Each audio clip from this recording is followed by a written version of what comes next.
welcome back to Hammerhead Gearhead. Noel here, and today we have our first review for the year, and it's going to be on the Fujifilm X-T4. So my very first Fuji was the X100T, and imagine my delight when Fujifilm Philippines sent me not just one, but two camera bodies. I'm actually filming with the other one right now. So this is going to be a very well-rounded, honest field review. So in keeping with Hammerhead Gearhead, we'll go through the specs here in the studio and take it out on the field after. So I took this on some documentary work, a personal project on Hound Haven Philippines. They are an NGO with a mission of transferring, rehabilitating, and rehoming retired canines and working dogs. So it's a very noble mission. And what more can you ask for? Dogs and cameras in one video. So it's going to be a full one. So please like, subscribe, and crush that notification bell.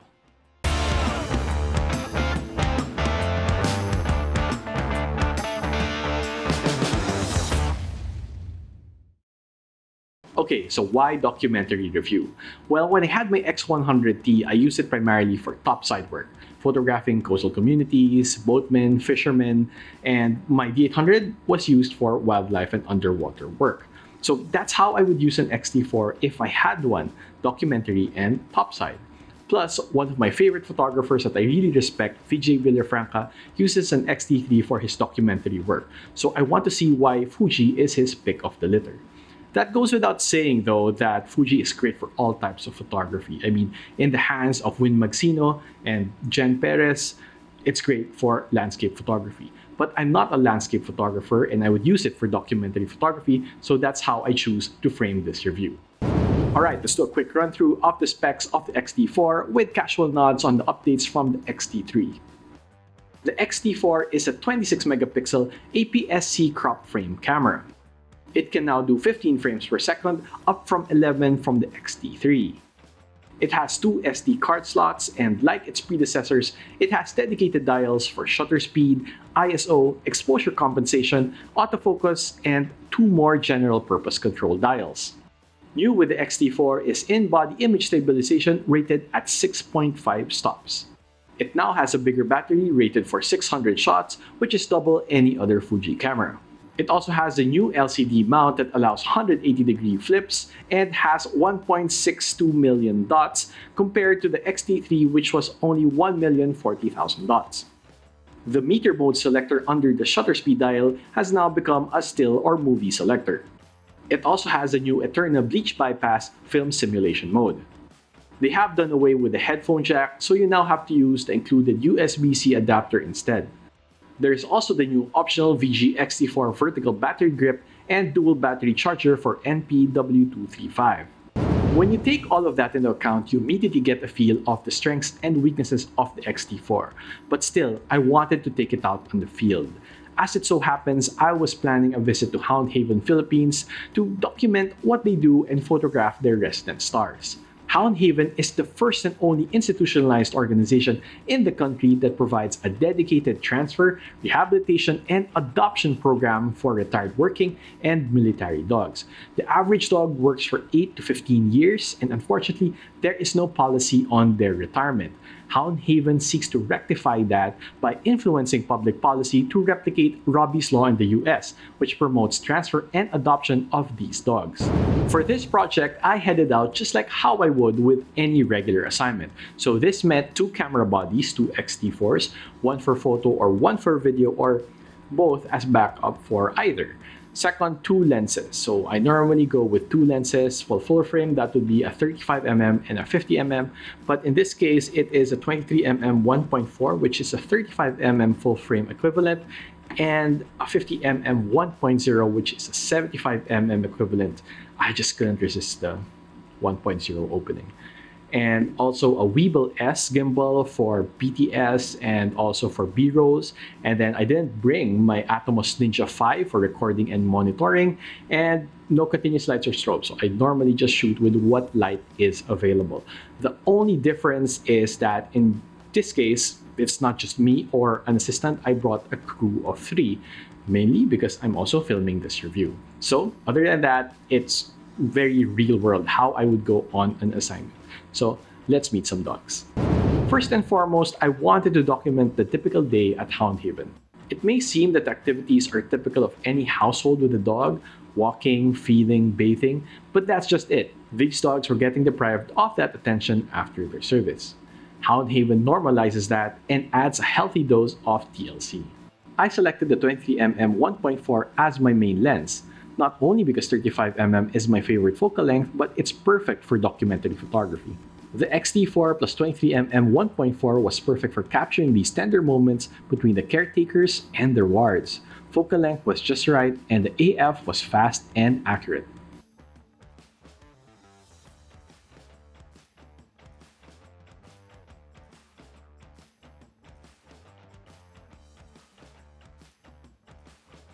I then followed them for a walk and couldn't resist taking portrait shots with the 50mm 1.0.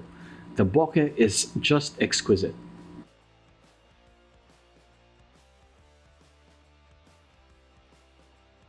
I also wanted to test the speed and accuracy of the autofocus of this camera, and photographing these dogs during a bath was the perfect opportunity.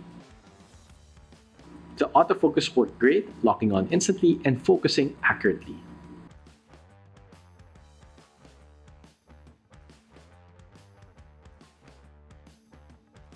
At the end of it, I finished off 600 shots and my battery was still going strong. Having hot swappable dual card slots were a welcome feature at this point. My favorite part in any assignment is taking portraits of my subjects, whether these be people or animals. The only time we had for this though was close to high noon, which is normally unsuitable for portraits, but we work with what we have. I slapped on the 50mm 1.0 and took individual portraits of each of the dogs. I fell in love with the lens just as much as I did with each of these dogs. Naturally, each one was photogenic, but the 1.0 opening just took the images to another level. I also took a photo of their handler, both with the 50mm and the 23mm.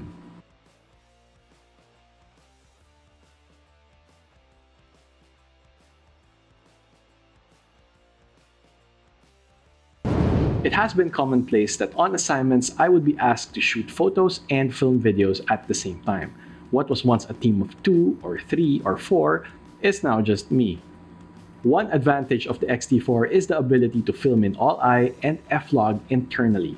It works well for on-location interviews too, not just B-rolls. Pero masunurin siya? Oo. Isang sita mo lang yan, kahit ano, madali siyang magkuman. Yun ang maganda sa kanya. Kaya pag may bagong mag-aampon sa kanya, swerte. Yes. A critical part of any documentary are the interviews. I sat down with Max Arcebal, one of the founders, to learn more about Hound Haven. We filmed using all-eye F-log internally. What's fun about F-log is you can also apply Eterna as a LUT in post. It's good because the center is open to visitors, so they get to see for themselves that these dogs are not aggressive. Some of them may have PTSD when they're turned over to the center, and that's not surprising because these dogs are deployed in war-torn and disaster-stricken areas, so they've been through a lot.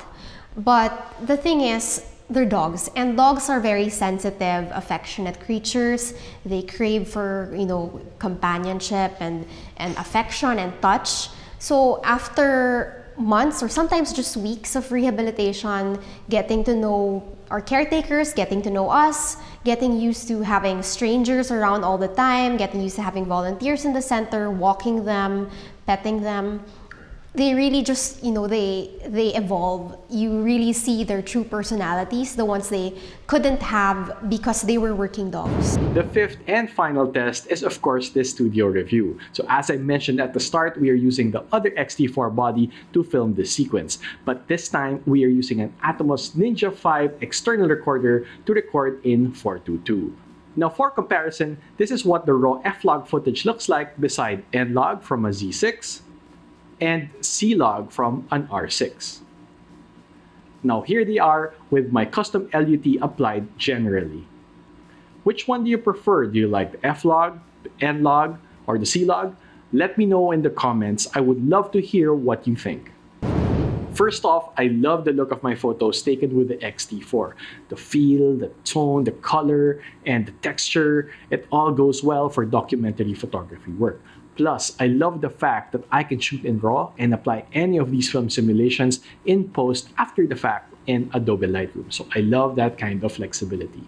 The small size helped in being unobtrusive and less disruptive, as you saw earlier in Hound Haven, and the autofocus was spot on. It was very fast, very accurate, good for these energetic and very skittish subjects, these dogs. Also, these dials, had so much fun with them. Very tactile, very instant, and very accessible. I really love that about it. But nothing beats the hot swappable dual card slot. So we went through SD cards while we were filming that interview, and also because I was shooting burst mode, so this was a lifesaver today. There are only two things that I didn't like about shooting with the X-T4. And first is the lack of a battery charger in the kit. So when we were down to our last piece of battery, I had to use one of the X-T4 bodies and commit it for charging all those that were empty. So this was such a hassle, and it crippled us, affecting our workflow. You could buy the optional dual battery charger, but for me, I like kits that when I buy them, I'll be able to hit the ground running. Also, you can extend the battery life by having a power bank or an FX line connected to the USB-C port, but that's just a hassle to bring, and it adds a lot of weight to your rig. Next is the lack of a headphone jack. So you could use the dongle for the headphone jack on the USB-C port, but we were already using that for extending the battery life. And I brought an audio guy for the on-location interviews and sit-down interviews, and we could monitor the audio. So it's a good thing that we had an external audio recorder. I mean, these things don't really take the camera out of the equation. Just have to be prepared for it by buying that dual battery charger and making sure you have the dongle. But that's just it. You have to have those to be able to use this at its fullest, at its best. It goes without saying that Hound Haven's mission to rehabilitate and rehome these dogs is a noble one. Having 4 dogs myself, with one of them rescued from a gas station after being abandoned, this cause is really close to my heart as well. If you want to donate, you want to sponsor, you want to probably adopt or volunteer, I've included links to Hound Haven and their contact details in the description below. Generally speaking, each dog needs around $100 per month for their basic needs and medication, so Hound Haven needs a lot of help. So I appeal to you guys to lend a helping hand to these dogs who were once ready to commit their lives in service to us. And that is it for our first review of the year. So if you have an X-T4 or have an X-T3 and want the X-T4, let me know what you think of the camera in the comments. If you want to see more of my work on Hound Haven, check out my Instagram, Noel Guevara Photo. Thanks guys, I'll see you in the next video.